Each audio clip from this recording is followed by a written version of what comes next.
नमस्कार दोस्तों, मैं अमन। यह स्पेशल पेड सीरीज के क्वेश्चन आंसर का 8वां वीडियो है और आज के इस वीडियो में हम देखेंगे पुरस्कार और सम्मान का पार्ट 3। जैसा कि मैंने आपको बताया था कि पुरस्कार और सम्मान के कुल 3 से 4 पार्ट हो सकते हैं, तो यह इसका तीसरा पार्ट है और कल इसका अंतिम पार्ट होगा। तो चलिए शुरू करते हैं बिना किसी देरी के। तो आज का पहला क्वेश्चन है, निम्नलिखित में से किस पुरस्कार का संबंध खेल से नहीं है? ऑप्शन ए ध्यानचंद पुरस्कार, ऑप्शन बी अर्जुन पुरस्कार, ऑप्शन सी है द्रोणाचार्य पुरस्कार और ऑप्शन डी है सरस्वती सम्मान। तो यहाँ पर हम चर्चा करते हैं सरस्वती सम्मान। सरस्वती सम्मान का संबंध खेल से नहीं है। सरस्वती सम्मान पुरस्कार साहित्य के क्षेत्र में दिया जाता है, साहित्य के क्षेत्र में दिया जाता है। तो इस प्रकार से सही ऑप्शन होता है आपका डी।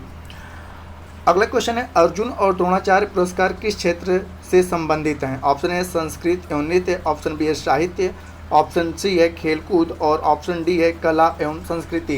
तो यहाँ पर जानते हैं कि अर्जुन और द्रोणाचार्य पुरस्कार का संबंध खेलकूद से है। यहाँ पे हम अर्जुन पुरस्कार की बात करें तो अर्जुन पुरस्कार की शुरुआत वर्ष 1961 में की गई थी और वर्तमान समय में इसमें संबंधित व्यक्ति को 5 लाख रुपए की राशि दी जाती है।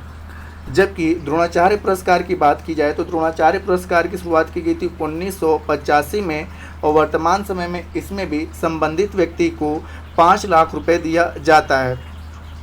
अर्जुन पुरस्कार खेल में सर्वश्रेष्ठ योगदान के लिए दिया जाता है, या राष्ट्रीय स्तर का खेल हो या अंतर्राष्ट्रीय स्तर का, जबकि द्रोणाचार्य पुरस्कार खेल के कोचों को दिया जाता है। तो यहाँ पूछा गया है कि अर्जुन और द्रोणाचार्य पुरस्कार का संबंध किससे है? तो आपका सही ऑप्शन होता है सी खेल कूद से।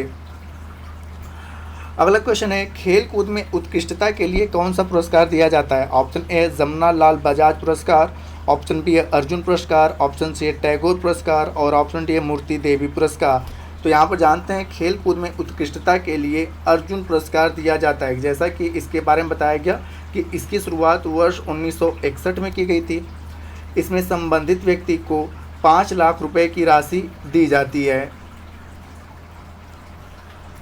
अगला है आपका, खेल में उत्कृष्ट प्रदर्शन के लिए कौन सा पुरस्कार दिया जाता है? Option A Bharat Ratna, option B है अर्जुन पुरस्कार, ऑप्शन सी है द्रोणाचार्य पुरस्कार और ऑप्शन सी है पद्मश्री पुरस्कार। तो यहाँ पर आपका सही ऑप्शन होता है अर्जुन पुरस्कार खेल की उत्कृष्ट प्रदर्शन के लिए दिया जाता है। अगला क्वेश्चन है, अर्जुन पुरस्कार की नगद राशि है। ऑप्शन ए 50,000 रुपये, ऑप्शन बी है 1 लाख रुपये, ऑप्शन सी है 3 लाख रुपये और ऑप्शन डी है 5 लाख रुपये। तो यहाँ पे अर्जुन पुरस्कार की नगद राशि वर्तमान समय में 5 लाख रुपये, जैसा कि ऊपर बताया जा चुका है कि 5 लाख रुपये। अगला क्वेश्चन है, अर्जुन पुरस्कार किस व्यक्ति विशेष को प्रदान किया जाता है? ऑप्शन ए है आपका भारतीय साहित्य में उत्कृष्ट योगदान के लिए, तो जैसा कि यह गलत है, खेल कूद के लिए दिया जाता है। दूसरा है विश्व के लोगों में अंतर्राष्ट्रीय समझ सद्भावना व मित्रता को बढ़ावा देने हेतु उत्कृष्ट योगदान, तो यह भी गलत है क्योंकि यह खेल कूद से संबंधित है। अगला है आपका कि शत्रु के आक्रमण के समय बहादुरी दिखाने के लिए, तो इस प्रकार के पुरस्कार जो होते हैं परमवीर चक्र महावीर चक्र होते हैं, न कि अर्जुन पुरस्कार होता है, क्योंकि अर्जुन पुरस्कार खेल से संबंधित है। और अगला है आपका कि खेल के गौरव को बढ़ाने हेतु उत्कृष्ट योगदान के लिए, तो आपका सही ऑप्शन होता है डी खेल के गौरव को बढ़ाने हेतु किए गए उत्कृष्ट योगदान के लिए अर्जुन पुरस्कार दिया जाता है। दोस्तों, अगर यह वीडियो आपको पसंद आ रहा हो तो वीडियो को लाइक करें, कमेंट करें तथा अपने दोस्तों के साथ शेयर करें तथा हमारे YouTube channel education hub by Aman sir को सब्सक्राइब अवश्य करें। आगे बढ़ते हैं। अगला क्वेश्चन है, अर्जुन पुरस्कार के संबंध में कथन सही नहीं है। तो पहला है आपका कि पुरस्कार में अर्जुन की कांस्य प्रतिमा, 5 लाख रुपए नगद तथा मान पत्र दिया जाता है। तो यह आपका सही ऑप्शन है कि इसमें अर्जुन की कांस्य प्रतिमा, 5 लाख रुपए नगद तथा एक पत्र दिया जाता है। दूसरा है पुरस्कार ओलंपिक, एशियाई, राष्ट्रमंडल खेल तथा क्रिकेट के खिलाड़ियों को दिया जाता है। ये भी आपका सही है, इन सभी खिलाड़ियों को दिया जाता है। अगला है पुरस्कार स्वदेशी खेल तथा विकलांग खिलाड़ियों को भी दिया जाता है। ये भी आपका सही है। अगला है कि पुरस्कार अंतर्राष्ट्रीय खेलों में उत्कृष्ट प्रदर्शन हेतु दिया जाता है। तो यहाँ पे इस ऑप्शन का मतलब केवल अंतर्राष्ट्रीय क्षेत्र में दिया जाता है, तो जबकि यह गलत है। यह राष्ट्रीय से लेकर अंतर्राष्ट्रीय स्तर के सभी खिलाड़ियों को दिया जाता है। तो इस प्रकार से सही ऑप्शन नहीं होता है आपका डी। अगला क्वेश्चन है, खेल प्रशिक्षकों के लिए द्रोणाचार्य पुरस्कार किस वर्ष स्थापित किया गया? ऑप्शन ए 1984, ऑप्शन बी है 1985, ऑप्शन सी है 1987 और ऑप्शन डी है 1988। तो यहाँ पर खेल प्रशिक्षकों के लिए द्रोणाचार्य पुरस्कार वर्ष 1985 से दिया जा रहा है। यहाँ पे खेल प्रशिक्षक अर्थात कोचों को यह पुरस्कार दिया जाता है और इस पुरस्कार के तहत संबंधित व्यक्ति को 5 लाख रुपए का नगद कैश दिया जाता है और प्रशस्ति पत्र भी दिया जाता है। अगला क्वेश्चन है, द्रोणाचार्य पुरस्कार किस क्षेत्र में दिया जाता है? ऑप्शन ए साहित्य, ऑप्शन बी है शांति, ऑप्शन सी है क्रीड़ा प्रशिक्षण और ऑप्शन डी है वीरता। तो यहाँ पर द्रोणाचार्य पुरस्कार क्रीड़ा प्रशिक्षण के क्षेत्र में दिया जाता है। अगला है आपका कि द्रोणाचार्य पुरस्कार के संबंध में कथन सही नहीं है। ऑप्शन ए है आपका कि पुरस्कार विख्यात प्रशिक्षकों को सम्मानित करने हेतु 1985 में प्रारंभ किया गया था, तो ये आपका सही ऑप्शन होता है। दूसरा है आपका कि पुरस्कार में गुरु द्रोणाचार्य की मूर्ति, 5 लाख रुपए नगद तथा मान पत्र दिया जाता है, ये भी आपका सही है। अगला है आपका कि पुरस्कार वर्ष में केवल एक प्रशिक्षक को दिया जाता है, तो यह आपका गलत है। पुरस्कार एक से अधिक प्रशिक्षकों को दिया जाता है, तो यह आपका गलत है। अगला है आपका कि पुरस्कार मानव संसाधन एवं विकास मंत्रालय के अंतर्गत युवा कार्यक्रम और खेल विभाग द्वारा दिया जाता है, तो यह भी आपका सही है कि यह पुरस्कार कौन देता है, तो मानव संसाधन एवं विकास मंत्रालय के अंतर्गत युवा कार्यक्रम और खेल विभाग के द्वारा दिया जाता है। तो ए, बी और डी ऑप्शन आपके सही हैं। और पूछा है कौन गलत है, तो आपका सी वाला गलत है, क्योंकि यह केवल एक प्रशिक्षक को नहीं दिया जाता है, एक से अधिक प्रशिक्षक को दिया जाता है। अगला क्वेश्चन है, खेलों की कोचिंग में उत्कृष्टता के लिए निम्नलिखित में से कौन सा पुरस्कार दिया जाता है? ऑप्शन ए साहित्य अकादमी पुरस्कार, ऑप्शन बी है द्रोणाचार्य पुरस्कार, ऑप्शन सी है अर्जुन पुरस्कार और ऑप्शन डी है दादा साहब फाल्के अवार्ड। तो यहाँ पर खेलों के कोचिंग में उत्कृष्टता के लिए आपका दिया जाता है द्रोणाचार्य पुरस्कार, जैसा कि ऊपर जिक्र किया गया है। अगला है आपका कि धर्म की उन्नति के क्षेत्र में सराहनीय प्रयास हेतु कौन सा पुरस्कार प्रदान किया जाता है? ऑप्शन ए टेम्पल्टन पुरस्कार, ऑप्शन बी है कलिंग पुरस्कार, ऑप्शन सी है गोल्डन बियर पुरस्कार और ऑप्शन डी है ग्लोबल 500 पुरस्कार। तो यहाँ पे धर्म की उन्नति के लिए संबंधित व्यक्ति को टेम्पल्टन पुरस्कार दिया जाता है। अगर टेम्पल्टन पुरस्कार की बात की जाए तो इसे टेम्पल्टन फाउंडेशन के द्वारा दिया जाता है। इसकी स्थापना की बात की जाए तो इसकी स्थापना वर्ष 1973 में किया गया था और इसमें आध्यात्म के क्षेत्र में उत्कृष्ट योगदान हेतु इस पुरस्कार को दिया जाता है। इस पुरस्कार को सबसे पहली बार वर्ष 1973 में मदर टेरेसा को दिया गया था। ठीक है, तो टेम्पल्टन पुरस्कार जीतने वाली पहली व्यक्ति कह सकते हो आप मदर टेरेसा हैं। इसकी स्थापना 1973 में की गई थी और 1973 में इस पुरस्कार की विजेता मदर टेरेसा बनती हैं। अगला क्वेश्चन है, राजीव गांधी राष्ट्रीय सद्भावना पुरस्कार सर्वप्रथम किसे मिला था? ऑप्शन ए है मदर टेरेसा, ऑप्शन बी है JRD टाटा, ऑप्शन सी है आचार्य तुलसी और ऑप्शन डी है डॉक्टर जे रंगास्वामी। तो यहाँ पर हम बात करते हैं राजीव गांधी राष्ट्रीय सद्भावना पुरस्कार सर्वप्रथम मदर टेरेसा को मिला था। अगर इस पुरस्कार की स्थापना की बात की जाए तो इस पुरस्कार की स्थापना वर्ष 1992 में किया गया था और इस पुरस्कार में संबंधित व्यक्ति को 10 लाख रुपए कैश दिया जाता है। यह पुरस्कार भारत के पूर्व प्रधानमंत्री राजीव गांधी की जयंती पर 20 अगस्त के दिन भारत सरकार के द्वारा दिया जाता है और इसकी प्रथम विजेता कह सकते हैं मदर टेरेसा। इन्हें वर्ष 1992 में यह पुरस्कार दिया गया था। अगला पुरस्कार है, महात्मा गांधी शांति पुरस्कार के तहत कितनी पुरस्कार राशि प्रदान की जाती है? तो यहाँ पर ऑप्शन ए है 15 लाख, ऑप्शन बी है 50 लाख, ऑप्शन सी है 1 करोड़ और ऑप्शन डी है 2 करोड़। तो यहाँ पर महात्मा गांधी शांति पुरस्कार के तहत संबंधित व्यक्ति को 1 करोड़ रुपए दिया जाता है। अगर इस पुरस्कार की स्थापना की बात की जाए तो इस पुरस्कार की स्थापना वर्ष 1995 में की गई थी और यह पुरस्कार भारत सरकार के द्वारा दिया जाता है। भारत सरकार के द्वारा दिया जाता है और इसमें संबंधित व्यक्ति को 1 करोड़ रुपए की नगद राशि दी जाती है।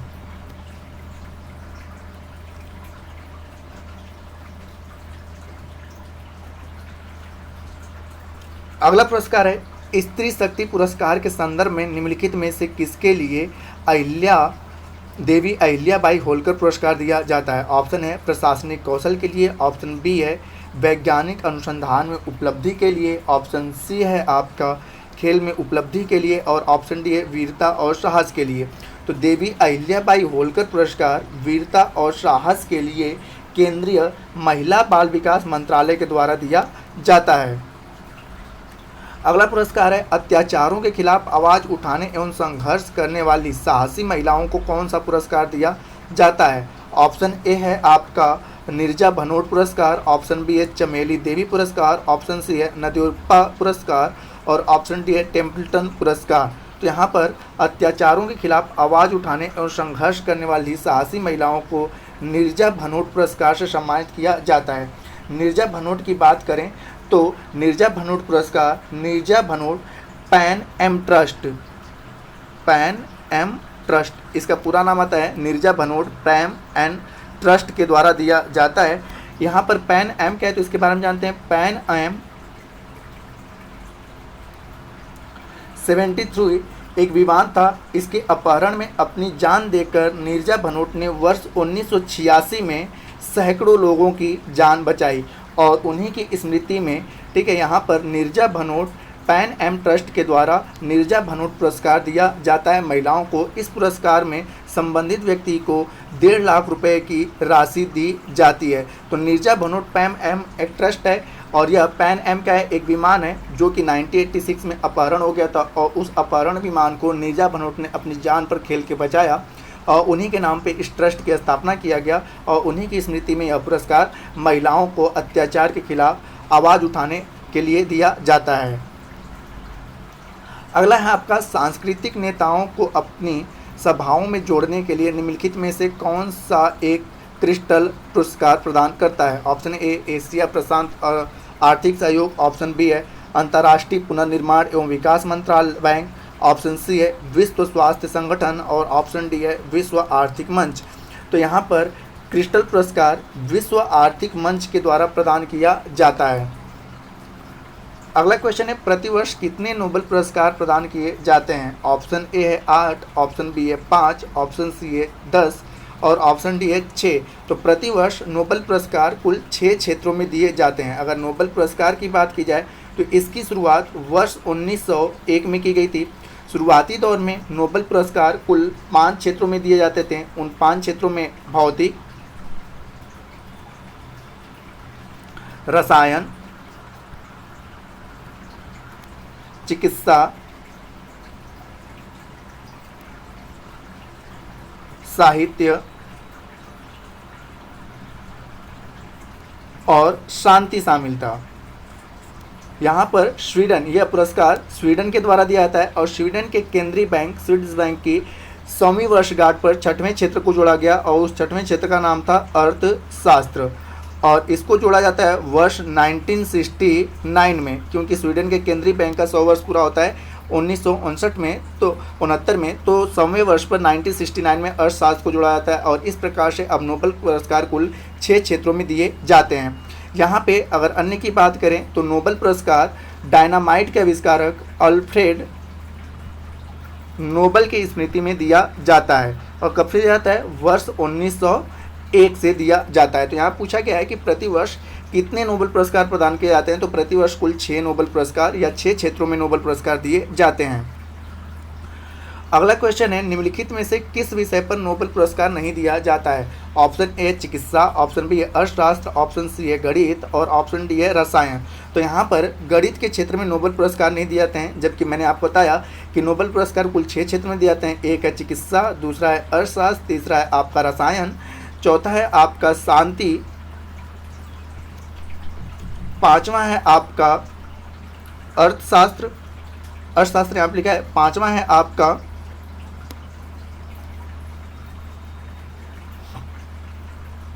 साहित्य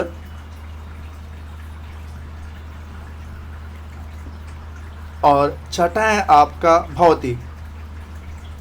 तो यह कुल 6 क्षेत्रों में दिए जाते हैं। तो यहाँ पे गणित में नोबेल पुरस्कार नहीं दिया जाता है। जैसा कि मैंने बताया कि अर्थशास्त्र को वर्ष 1969 में जोड़ा गया था। प्रारंभ में केवल 5 क्षेत्रों में नोबेल पुरस्कार दिए जाते थे। अगला क्वेश्चन है नोबेल पुरस्कार की स्थापना किस देश में हुई? ऑप्शन ए है यूएसए, ऑप्शन बी है यूके, ऑप्शन सी है रूस और ऑप्शन डी है स्वीडन। तो नोबेल पुरस्कार की स्थापना स्वीडन में हुई थी। अगला आपका नोबेल पुरस्कार किस देश के द्वारा दिया जाता है? तो ऑप्शन ए है फ्रांस, ऑप्शन बी है स्वीडन, ऑप्शन सी है स्विट्जरलैंड और ऑप्शन डी है यूएसए। तो नोबेल पुरस्कार स्वीडन के द्वारा दिया जाता है। अगला है आपका नोबेल पुरस्कार किसकी स्मृति में दिया जाता है? Option A Albert Einstein, option B है अल्फ्रेड नोबेल, ऑप्शन सी है अल्फ्रेड वार्नर और ऑप्शन डी है आर्ट्रे मलकरास। तो यहाँ पर नोबेल पुरस्कार जो है अल्फ्रेड नोबेल की स्मृति में दिया जाता है। अगला क्वेश्चन है आपका कि नोबेल पुरस्कार अधिक से अधिक कितने लोगों की भागीदारी में दिया जा सकता है? ऑप्शन ए है 2, ऑप्शन बी है 3, ऑप्शन सी है 4 और ऑप्शन डी है 5। तो नोबेल पुरस्कार अधिक से अधिक 3 लोगों की भागीदारी में दिया जा सकता है।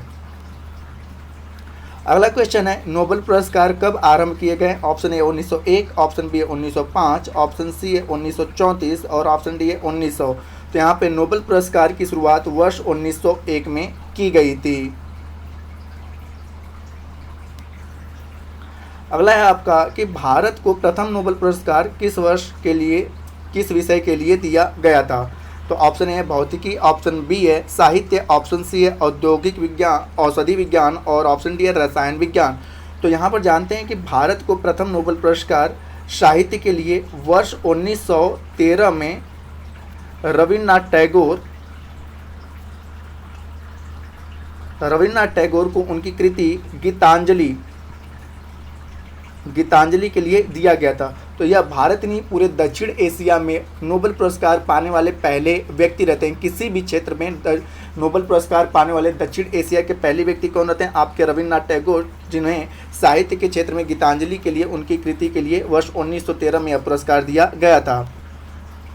अगला है आपका सीवी रमन को नोबेल पुरस्कार मिला था। ऑप्शन ए 1930, ऑप्शन बी है 1931, ऑप्शन सी है 1932 और ऑप्शन डी है 1934। तो यहाँ पर जानते हैं सीवी रमन को पुरस्कार वर्ष 1930 में उनके अनुसंधान प्रकाश के प्रकीर्णन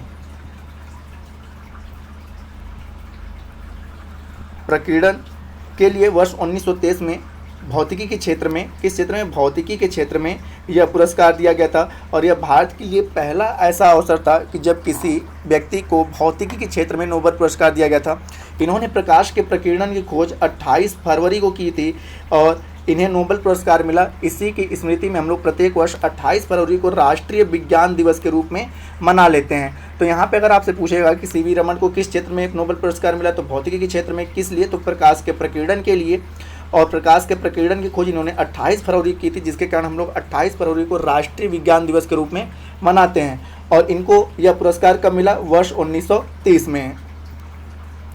अगला क्वेश्चन है अर्थशास्त्र के क्षेत्र में नोबेल पुरस्कार किस वर्ष से प्रदान किए जा रहे हैं? ऑप्शन ए 1900 से, ऑप्शन बी 1901 से, ऑप्शन सी 1961 से और ऑप्शन डी है 1969 से। तो यहाँ पर अर्थशास्त्र को नोबेल पुरस्कार 1969 से दिया जा रहा है। जैसे कि मैंने 1969 से पहले नोबेल पुरस्कार कुल 5 क्षेत्रों में दिए जाते थे। 1969 में 6वें क्षेत्र को अर्थशास्त्र को जोड़ा गया। अब नोबेल पुरस्कार कुल 6 क्षेत्रों में दिए जाते हैं। अगला आपका नोबेल पुरस्कार विजेता प्रथम भारतीय हैं। Option A CV Raman, option B है रविन्द्रनाथ टैगोर, ऑप्शन सी है अमर्त्य सेन और ऑप्शन डी है मदर टेरेसा। तो यहाँ पर देखते हैं कि सीवी रमन को नोबेल पुरस्कार वर्ष 1930 में मिला। रविन्द्रनाथ टैगोर को नोबेल पुरस्कार वर्ष 1913 में मिला। सीवी रमन को मिला था भौतिकी के लिए, रविन्द्रनाथ टैगोर को मिला था साहित्य के लिए और अमर्त्य सेन को नोबेल पुरस्कार मिला था 1998 में अर्थशास्त्र के लिए। और मदर टेरेसा को कोई नोबेल पुरस्कार नहीं मिला था। तो यहाँ पूछा गया है कि नोबेल पुरस्कार विजेता प्रथम भारतीय हैं, तो इस प्रकार से सही ऑप्शन होता है आपका बी रविन्द्रनाथ टैगोर। अगला क्वेश्चन है सुब्रमण्यम चंद्रशेखर को किस क्षेत्र में नोबेल पुरस्कार मिला? ऑप्शन ए है भौतिकी, ऑप्शन बी है साहित्य, ऑप्शन सी है अर्थशास्त्र और ऑप्शन डी है चिकित्सा। तो यहाँ पर जानते हैं सुब्रमण्यम चंद्रशेखर ने चंद्रशेखर नियतांक की खोज करी थी और उन्हें भौतिकी के लिए वर्ष 1983 वर्ष 1983 में चंद्रशेखर नियतांक, जिसमें हम लोग ब्लैक होल के सिद्धांत को अच्छे से जान पाते हैं, उसका प्रतिपादन चंद्रशेखर ने किया था। और इन्होंने जो थ्योरी दिया था उनके एक मानक को चंद्रशेखर नियतांक कहा गया, और उसी के लिए वर्ष 1983 में ब्रह्मांड के भौतिकी के लिए इन्हें नोबेल पुरस्कार दिया गया था। आज का अंतिम क्वेश्चन है, हरगोविंद खुराना को किस क्षेत्र में विशिष्ट योगदान के लिए नोबेल पुरस्कार मिला? ऑप्शन ए है साहित्य, ऑप्शन बी है अर्थशास्त्र, ऑप्शन सी है भौतिकी, और ऑप्शन डी है चिकित्सा व शरीर विज्ञान। तो यहाँ पे हरगोविंद खुराना को चिकित्सा व शरीर विज्ञान के